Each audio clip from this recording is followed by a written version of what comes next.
J'ai vraiment une sale tête. Je me suis levée ce matin avec une envie de tourner la vidéo. J'aurais peut-être pu me coiffer. Et alors on parlera pas de mon bouton du coup qui est en plein milieu. Donc voilà, c'est une bonne vidéo en préparation.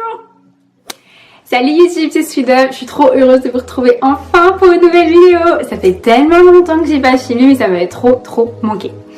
Du coup, on se retrouve aujourd'hui pour une nouvelle vidéo. Comme vous l'avez pu le voir dans le titre, ça concerne vos expériences en tant que jeune fille et jeune âme au père. Bref, du coup, si vous m'avez pas forcément sur Instagram, vous le savez pas, mais donc du coup, j'ai posté une story il y a à peu près 2 mois pour demander un peu vos retours et que vous répondiez à un questionnaire pour créer cette vidéo. Si jamais vous l'avez pas vu mais que vous voulez participer, je vous laisse regarder dans le lien en description parce que il y a mon lien d'Instagram au cas où et aussi il y a une adresse mail. N'hésitez pas du coup à envoyer vos retours sur cette adresse mail et peut-être que vous passerez dans ma prochaine vidéo. Alors, on commence du coup tout de suite avec Estelle qui a donc été au pair en Espagne. Elle m'explique donc que je venais de finir ma 3e année de licence d'anglais, du coup j'avais un très bon niveau d'anglais. Le truc c'est que je ne savais absolument pas quoi faire de ma vie après. Je savais pas ce que je voulais, si je voulais faire un master ou une autre licence. Je savais vraiment pas ce que je voulais faire. Et j'ai toujours eu dans mon coin de ma tête envie de tenter l'expérience d'au pair et en Espagne. Comme je parlais déjà couramment anglais, je ne voyais en aucune opportunité de faire ça dans un pays anglo-saxon. Du coup j'ai choisi l'Espagne. Je me suis inscrite sur Au Pair World où j'ai rencontré ma famille très vite. En 2 semaines j'avais déjà trouvé. On a parlé sur Skype, beaucoup par WhatsApp et puis j'ai pris mes billets d'avion et fin août j'étais déjà partie. Du coup je suis arrivée à Madrid, j'étais super stressée. J'arrivais dans un pays que je connaissais pas, dans une famille que je connaissais presque pas. Franchement ça fait vraiment flipper. Mais ils m'ont tout de suite mis à l'aise, les petits sont vraiment des amours. J'ai vraiment de la chance, je le sais, d'être tombée sur cette famille. Je le dis parce que vraiment les parents étaient géniaux, sympas, ils étaient toujours là pour moi. Dès que j'étais malade, la mère allait me chercher mes médicaments et me disait de rester au lit. Avec le père on parlait de tout. Même les grands-parents, les oncles, les tantes, je me suis vraiment sentie comme chez moi bien accueillie. Les enfants c'est des amours, certes il y a des jours où ça va pas trop bien, hein, normal, ça reste des enfants quand même. Mais vraiment rien du tout comparé à ce que j'ai pu lire. D'autres pères où les enfants étaient vraiment exécrables. C'est vrai, vous voyez, je vous dis, ça change vraiment du tout au tout. Il peut très bien avoir des expériences super comme avoir des expériences mauvaises. Moi, comme je vous avais déjà expliqué, je vois pas ça comme des expériences mauvaises ou pas, c'est juste un mauvais match. On peut pas être ami avec tout le monde, vous avez des gens que vous êtes très bien amis et d'autres où est-ce que vous l'êtes pas. C'est juste qu'on s'entend pas avec tout le monde. Elle continue à me dire, ils avaient à peu près 9 ans à l'époque, en CM1. La petite super intelligente et maligne, je jouais beaucoup avec elle. On dansait, se coiffait, faire du slim. Le petit intelligent aussi, mais avec un peu moins de confiance en lui. Du coup, j'étais plus comme la grande sœur, on parlait beaucoup. Il me racontait ses histoires à l'école, vraiment en amour le gamin. Les deux avaient des personnalités tellement différentes, mais ils étaient super attachants. Et encore au jour d'aujourd'hui, je les revois à Valence et la relation n'a pas changé. Mon expérience au pair a été tellement positive et humaine et enrichissante que j'aurais voulu retenter l'expérience dans une famille différente, mais après je me suis dit que peut-être j'allais être déçue. Je suis vraiment contente que ça s'est bien passé, l'expérience d'Estelle, parce que en plus je vous l'ai pas dit au début, mais en fait Estelle je la connais, on a été au collège ensemble et je me souviens que quand elle voulait donc être au pair avant de s'inscrire sur Au Pair World, elle m'avait envoyé un message pour me poser 2-3 questions. Et moi je lui disais mais vas-y c'est super, enfin moi ça va génial, peut-être que ça ira pas pour toi mais je te le conseille quand même. Et d'un côté je me disais super, je conseille des gens mais ça se trouve ça va mal se passer. Et du coup je suis vraiment trop contente d'avoir vu son retour et de savoir que ça s'est aussi bien passé. Bref, après j'ai posé un peu plus de questions du coup pour en savoir plus un petit peu quand même sur l'expérience. Je lui ai demandé qu'est-ce qui était le pire concernant l'expérience. Elle m'a répondu le pire ça a été d'être loin de mes proches, de mes amis en France. Des fois la solitude elle pèse un peu, même si tu es pas toute seule au final parce que tu te refais des amis, il y avait la famille qui était là pour moi mais c'était pas pareil. Et puis j'ai rencontré mon copain en cours de route qui était à 3 heures de Madrid en voiture. Du coup j'ai fait un deal avec ma famille pour aller le voir autant que je pouvais. Et ça a bien fonctionné, je le voyais environ 2 fois par mois. Je pense qu'effectivement ça c'est un autre truc très compliqué. Que si jamais après il y a l'amour qui rentre en compte dans l'histoire. Ça doit être quand même pas un obstacle mais une difficulté en plus. Et je sais qu'au jour d'aujourd'hui alors je vous fais la vidéo, normalement ils sont encore ensemble parce que j'ai compris. Ils vivent ensemble donc c'est encore plus mignon je trouve. Autre question, si tu pouvais recommencer, est-ce que tu le ferais? Elle m'a répondu, si je pouvais recommencer l'expérience, dans le sens si j'avais fait de nouveau le choix en sachant comment ça s'est passé, je le referais à 10 000%. Par contre, je referais une expérience au pair dans une autre famille, non. Je comprends tout à fait ce qu'elle dit parce que quand j'ai quitté ma première famille, ça a été un stress que je me suis dit. Je me suis dit, je sais ce que je perds, mais je sais pas ce que je vais avoir après. C'est un très gros risque parce que si vous avez une très bonne expérience, vous pouvez ensuite très bien tomber sur une mauvaise expérience et être un peu plus déprimé ou des choses comme ça. Donc c'est vrai que c'est un gros dilemme en général. Est-ce qu'on tente une nouvelle famille ou pas? Donc je comprends tout à fait le fait que Elle n'est pas forcément une détentée dans une nouvelle famille, mais que celle-ci tout à fait. Autre question, est-ce que au final ce fut une bonne expérience? Elle a dit, ce fut même une très bonne expérience. J'ai beaucoup appris de moi-même, j'ai grandi, j'ai rencontré plein de personnes formidables. Je suis toujours en contact avec la famille et les petits que je vois de temps en temps quand ils viennent à Valencia. Ils sont super géniaux et j'en garde un très bon souvenir. Qu'est-ce que ça t'a appris? Ça m'a appris à être à l'aise avec la solitude et le fait d'être loin de mes proches m'a rapproché d'eux en quelque sorte. J'ai appris à gérer mon argent. Avant, j'y arrivais pas, je dépensais à droite à gauche. J'ai pris en maturité et en responsabilité et bien évidemment, je parle espagnol couramment maintenant. Avant de partir, je parlais plus ou moins bien. J'avais un bon niveau 1, mais c'était pas fluide. Il fallait que je pense avant de faire des phrases. Je me trompais pas mal. Mais au fur et à mesure, j'ai pris confiance en moi, j'ai écouté, je faisais moins de fautes et puis voilà, petit à petit, je me suis améliorée. Ça, y a pas de secret. Le fait d'être baigné dans la culture, baigné dans cette langue, on peut que apprendre et que progresser, quoi. Prochaine question, comment fut le retour dans ton pays? Donc là, en l'occurrence, en France.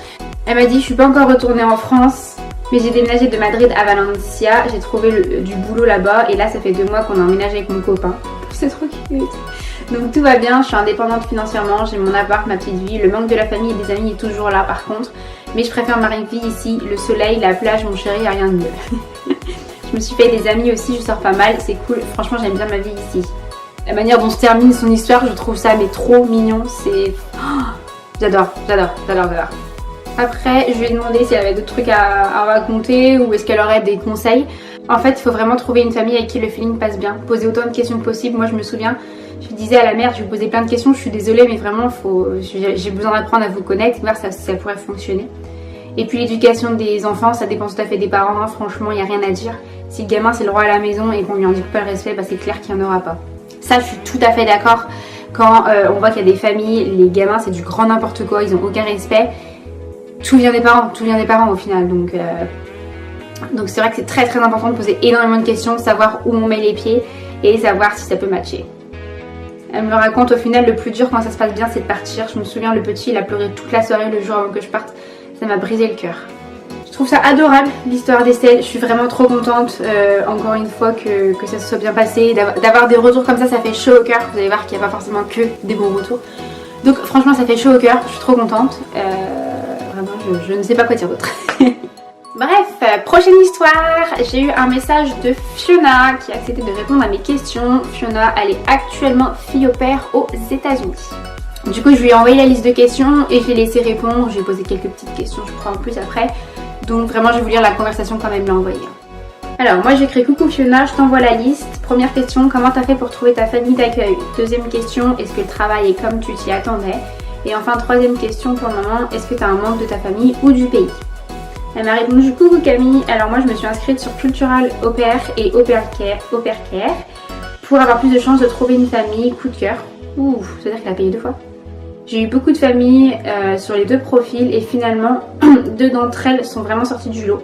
J'ai choisi celle avec qui j'avais le plus d'affinité et vraiment un coup de cœur. Ils habitent dans l'état de Géorgie, 2 parents, 2 enfants de 4 et 2 ans, un emploi du temps à peu près de 40 heures par semaine. Ouais. Tout s'est vraiment bien passé, ils m'ont vraiment bien accueilli comme un membre de leur famille, m'incluaient dans leur activité. Puis après 4 mois, je me sentais plus vraiment très bien, je commençais à être un peu homesick. Je n'avais pas de voiture personnelle, donc je pouvais pas sortir comme je le voulais. Et là où j'habitais, j'avais pas vraiment d'amis, ou alors ils étaient loin, donc un Uber ça me coûtait quand même assez cher. Je suis donc partie en rematch. J'ai trouvé une famille dans l'état de l'Illinois, près de Chicago. C'était totalement différent. Je m'occupe de 3 filles de 12, 10 et 6 ans. Beaucoup de filles à la maison, c'est tout ou rien. Soit il y a une bonne ambiance, elles s'entendent trop bien, soit c'est le fight. Qui sont difficiles à gérer. Ça m'étonne pas finalement. Qui peuvent être vraiment des amours, mais comme des monstres à la fois. J'ai une relation totalement différente. Je me sens pas membre de la famille à part entière, même s'ils font tout pour que j'essaye de me sentir bien. Ils essayent de m'inclure au maximum, en me laissant un maximum de liberté aussi. Ils me font confiance à 100% et j'ai beaucoup de temps libre.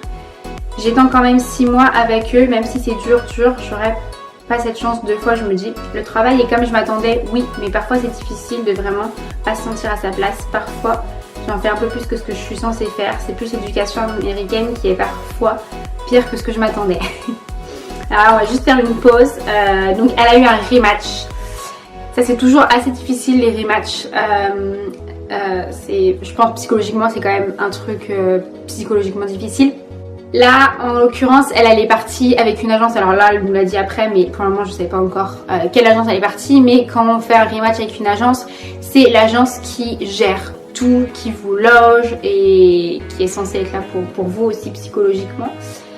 Donc un rematch au bout de 4 mois en plus, dit comme ça paraît pas ouf, mais franchement, je vous dis, quand on est loin de tout, aucun repère, les rematchs, ça reste très compliqué à vivre. Ensuite, quand elle parle de l'éducation américaine, franchement, je suis tellement pas étonnée. J'espère qu'elle va m'en dire plus après, mais je suis vraiment pas étonnée que ça a l'air un peu horrible. Elle a continué en me disant oui, j'ai un manque de ma famille, mais je pense que c'est totalement normal et légitime, c'est pas évident. Et même si j'ai l'occasion de rentrer, je ne veux pas le faire de peur de ne pas revenir. Et aussi la nourriture française me manque beaucoup parce qu'ici c'est vraiment pas le top. C'est vrai que je pense que c'est un gros dilemme quand on vous demande si vous voulez prolonger ou pas, quand vous savez que vous avez la possibilité, mais en même temps si vous dites non, vous dites que vous n'aurez sûrement pas non plus la possibilité de revenir. Je pense que c'est un gros dilemme, surtout quand ça se passe pas non plus super bien. Il y a des jours sans, des jours avec. Donc je pense que ça va être un choix assez dur à faire. Je lui ai donc répondu combien elle avait payé les agences et qu'est-ce elle avait décidé à être au pair. Ah oui, elle m'a répondu, alors cultural au pair, j'ai rien payé parce qu'en fait tu payes que quand tu trouves ta famille. Et au pair care, j'ai payé 90 € d'entretien en anglais. Tu vas chez un représentant près de chez toi qui te fait un entretien, un test d'anglais et tout ça. Et ensuite je crois que j'ai payé 409 € pour le placement plus l'assurance. Ensuite tu as les frais de visa à ta charge.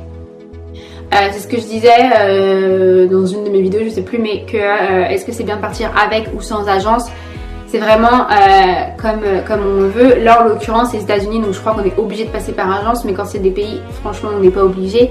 Ça reste un choix. L'agence, ça reste peut-être psychologiquement une sécurité, mais voilà, elle a quand même dépensé 500 €.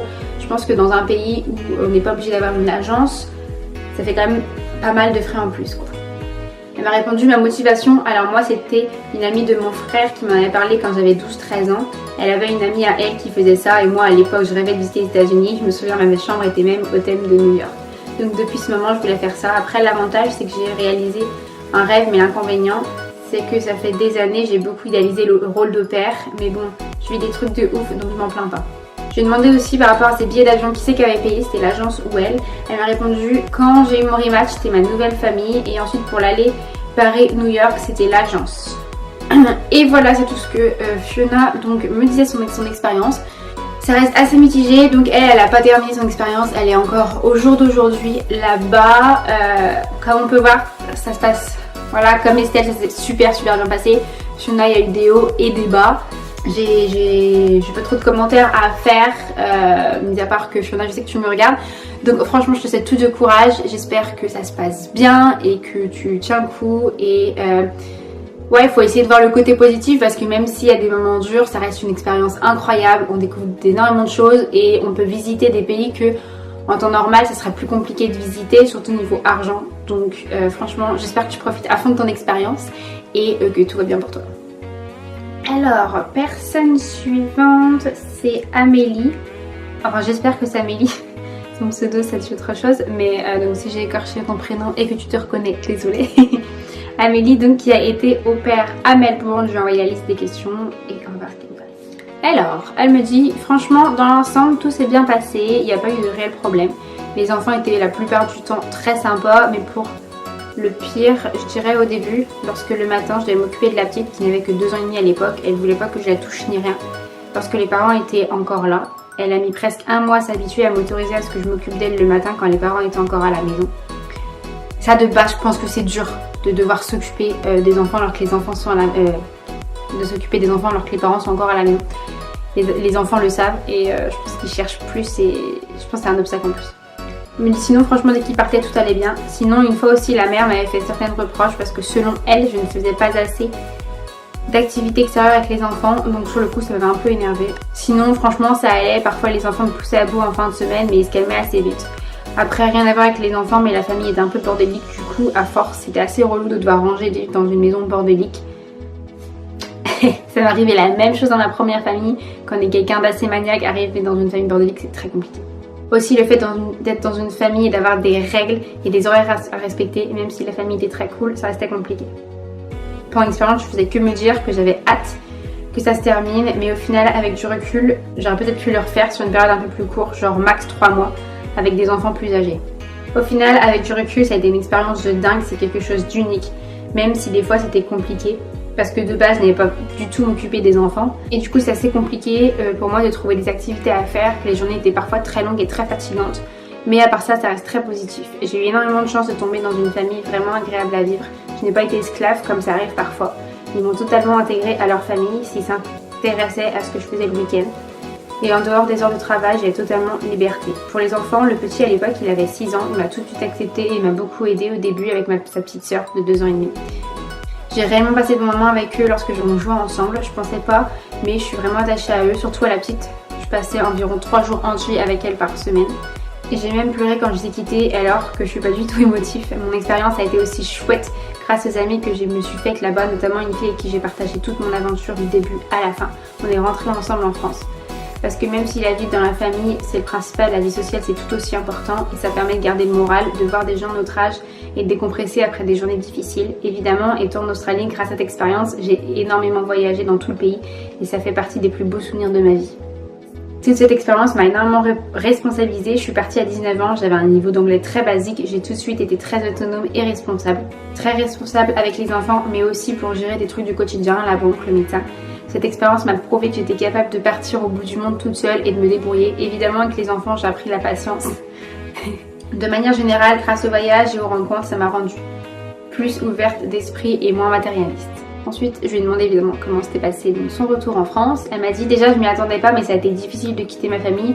Heureusement, je suis encore restée en Australie quelques semaines pour voyager mais le retour en France n'a pas été facile. Au début ça allait, j'étais contente de retrouver mes proches, la nourriture, mais au final ça m'a très vite manqué. Pas tant ma famille d'accueil parce que de toute façon je savais que l'expérience au pair allait se finir un jour ou l'autre. Mais c'est plus mes habitudes et ma vie à Melbourne en général.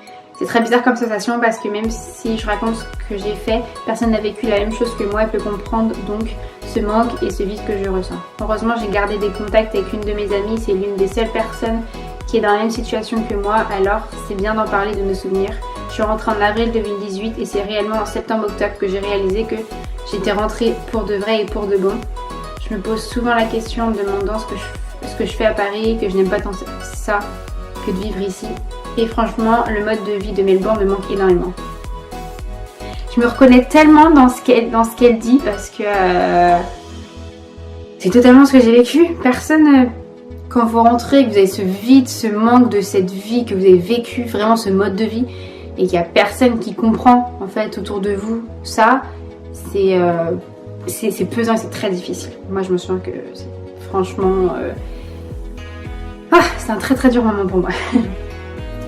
La période d'hiver est assez terrible, je passe mes journées à me dire il y a un an j'étais en Australie, je faisais ça.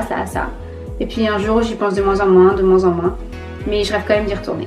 Ensuite je lui ai demandé au final comment elle avait rencontré sa famille d'au pair parce que j'ai oublié de lui demander. Elle m'a dit j'ai trouvé ma famille grâce à Au Pair Worlds. Lorsque j'ai commencé à chercher, je savais déjà que je voulais en Australie. Après 2-3 mois, j'ai trouvé une famille à Melbourne avec 2 enfants, un garçon de 6 ans et une fille de 2 ans et demi pour 6 mois. Comme je te l'ai dit avant, j'ai vraiment eu de la chance de tomber dans cette famille. Ils étaient habitués aux filles au pair, ils en avaient eu 5 avant moi. On va faire une pause là. Elle a quand même mis 2-3 mois à trouver une famille. Pour ceux un peu qui s'inquiètent, je trouve déjà c'est un long laps de temps. Mais après c'était elle qui a décidé de prendre autant de temps. Sinon comme vous l'avez vu avec Estelle ou bien moi ou d'autres personnes, ça se trouve très très vite quand même. La famille était vraiment géniale franchement. Ils m'ont intégrée dans leur week-end, leurs sorties qu'ils faisaient. Concernant le travail, je travaillais du lundi au vendredi avec 3 full days et 2 jours que le matin. Les full days, je trouve ça assez lourd. Ma première famille d'accueil, je travaillais que 3 jours par semaine mais c'était des jours complets. Donc de 8h à 19h, sans interruption bien évidemment. C'est bien parce que du coup ça vous laisse tout le reste des jours à faire ce que vous voulez, mais par contre c'est très dur parce qu'il faut toujours trouver des activités. Donc je pense que c'est les full day, je trouve ça intéressant mais à la fois dur.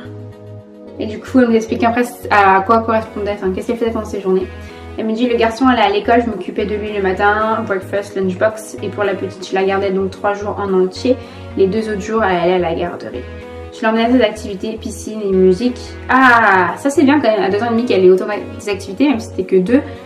ça occupe quand même pas mal et je pense que c'est plutôt bien. Et les autres jours on sortait, on s'occupait dehors, la mère n'aimait pas trop qu'on reste à la maison comme je te disais. Du coup on allait souvent au zoo, au parc, au musée, on organisait les playdates avec ses copines. Le soir je récupérais le garçon à l'école, je préparais le dîner, je jouais avec les enfants, souvent des jeux de société ou dans le jardin. Et après les parents rentraient du travail. Sans mentir, au bout d'un mois ça m'a saoulé de m'occuper d'eux. Ils étaient gentils, j'avais hâte de finir la journée. Malgré ça, je garde de très très bons souvenirs avec les enfants, on s'amusait bien ensemble. Ça reste une expérience ultra positive. C'est grâce à ça que j'ai pu découvrir l'Australie. J'ai aussi rencontré une famille géniale, même si je ne leur parle pas tous les jours, ça reste une famille australienne. Je les remercierai jamais assez de m'avoir si bien accueillie et intégrée à leur famille. J'avais beau me plaindre chaque jour, ça m'a énormément manqué lorsque je suis revenue en France. Je le recommande à 100% aux personnes qui veulent tenter l'expérience, c'est quelque chose d'unique et ça m'a tellement appris sur moi-même. Au-delà de l'expérience en famille, j'ai pu rencontrer des personnes avec qui j'ai vécu des choses inoubliables. C'est clairement une expérience que je n'oublierai jamais. Oh là là. Je suis contente de lire des trucs comme ça. Je vous jure, ça me fait plaisir de vous lire, c'est dingue. Encore une fois, vous voyez, elle a eu des jours très difficiles. Elle s'est rendue compte quand même que le métier était pas forcément facile et malgré ça, elle garde un super souvenir et c'est une expérience incroyable. Surtout l'Australie, pays de cœur. Donc, franchement, je lui ai demandé aussi donc du coup qu'est-ce qui l'a poussée à être au pair et est-ce qu'elle garde encore des contacts avec sa famille d'accueil. Elle m'a répondu, franchement je suis pas venue au pair pour les enfants, je voulais à tout prix partir en Australie et c'est le moyen le plus facile et rassurant pour moi. Même si j'aime pas particulièrement m'occuper d'enfants, je me suis dit que c'était un travail comme un autre. En ce qui concerne garder contact avec eux, oui je leur parle de temps en temps, anniversaire, Noël, j'ai toujours eu une bonne relation avec eux. Donc c'est toujours super d'avoir des nouvelles et des photos des enfants. Et donc voilà pour l'histoire d'Amélie. Bon j'ai fait des commentaires encore une fois sur Toulon, mais je suis contente que ce soit quand même finalement bien passé, qu'elle garde un super souvenir. Je pense qu'on va s'arrêter là pour aujourd'hui. Je vous ferai une autre vidéo avec d'autres témoignages comme je vous disais. N'hésitez pas à débattre en commentaire ce que vous en pensez de ce type de vidéo et aussi des histoires donc des 3 filles qu'on a eues aujourd'hui. Du coup moi je vous dis à très vite pour la suite de mes aventures. Mouah.